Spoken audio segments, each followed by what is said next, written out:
बिस्मिल्लाहिर्रहमानिर्रहीम। अस्सलामुअलैकुम दोस्तों, आज हम आपको एक ऐसी जगह के बारे में बताएंगे जहां कुरान रखने पर मौत की सजा दी जाती थी और वहां की मस्जिदों को गोदाम बना दिया गया था और फिर अल्लाह ने उस जगह पर कैसे अपनी कुदरत का करिश्मा दिखाया है। आगे हम तफसील से आपको बताएंगे। वीडियो को आखिर तक जरूर देखिएगा, लेकिन वीडियो शुरू करने से पहले आपसे गुजारिश है कि वीडियो को एक लाइक करके हमारे इस चैनल को जरूर सब्सक्राइब करें। दोस्तों, 1971 की बात है। रूस में जब कम्युनिज्म का तोता बोलता था, बल्कि दुनिया तो यह कह रही थी कि बस अब पूरा एशिया सुर्ख हो जाएगा।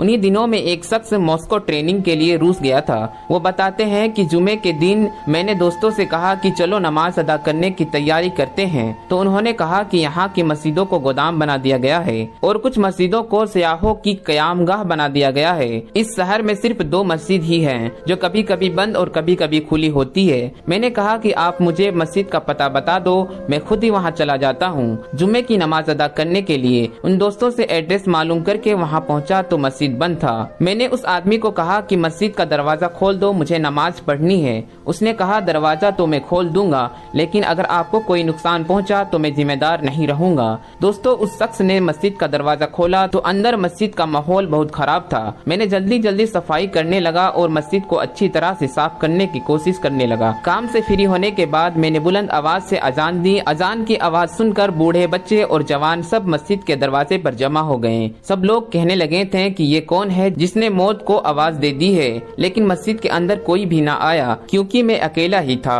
बस नमाज अदा की और मस्जिद से बाहर आ गया। जब मैं जाने लगा तो लोग मुझे ऐसे देख रहे थे जैसे मैं नमाज अदा करके नहीं बल्कि कोई अनोखा काम करके बाहर निकला हूँ। एक बच्चा मेरे पास आया और कहा कि आप हमारे घर चाय पीने के लिए आओगे। उस बच्चे ने इतने अच्छे अंदाज से कहा कि मैं इनकार न कर सका। मैं उनके साथ घर गया तो घर में तरह तरह के पकवान बन चुके थे।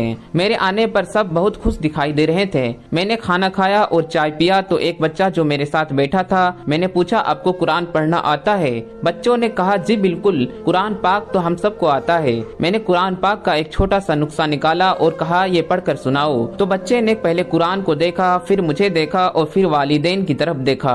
तो मैंने सोचा इसको कुरान पढ़ना नहीं आता है, लेकिन उसने कहा कुरान पढ़ना आता है। मैंने कहा ये देखो कुरान की आयत पर उंगली रखी और थोड़ा सा पढ़ने लगा। तो वो बच्चा सुनने के बाद कुरान देखे बगैर पढ़ता गया। मुझे हैरत का शरीक झटका लगा, ये तो कुरान पाक को देखे बगैर ही पढ़ने लगा। मैंने उसके वालिदैन से पूछा कि मामला क्या है। उन्होंने मुस्कुरा कर कहा दरअसल हमारे पास कुरान पाक की आयत का एक छोटा सा टुकड़ा भी मिल जाए तो उसके तमाम खानदान को फांसी की सजा दे दी जाती है। इस वजह से हम लोग घरों में कुरान नहीं रखते। तो मैंने हैरान होकर पूछा तो इस बच्चे को कुरान पढ़ना किसने सिखाया और कैसे सिखाया, क्योंकि कुरान पाक तो किसी के पास है ही नहीं। तो उन्होंने बताया कि हमारे पास कुरान की कई हाफिज है, कोई दर्जी है, कोई दुकानदार, कोई किसान। हम उसके पास अपने बच्चों को भेज देते हैं मेहनत मजदूरी के बहाने। वो उनको अल्हम्दुलिल्लाह से लेके पूरी जुबान कुरान पढ़ा देते हैं और कुरान पढ़ना सिखा देते हैं। एक वक्त ऐसा आ जाता है कि वो हाफिज कुरान बन जाते हैं। किसी के पास कुरान का कोई नुक्सा नहीं होता है, इसलिए हमारे बच्चे कुरान को देखकर नहीं पढ़ सकते।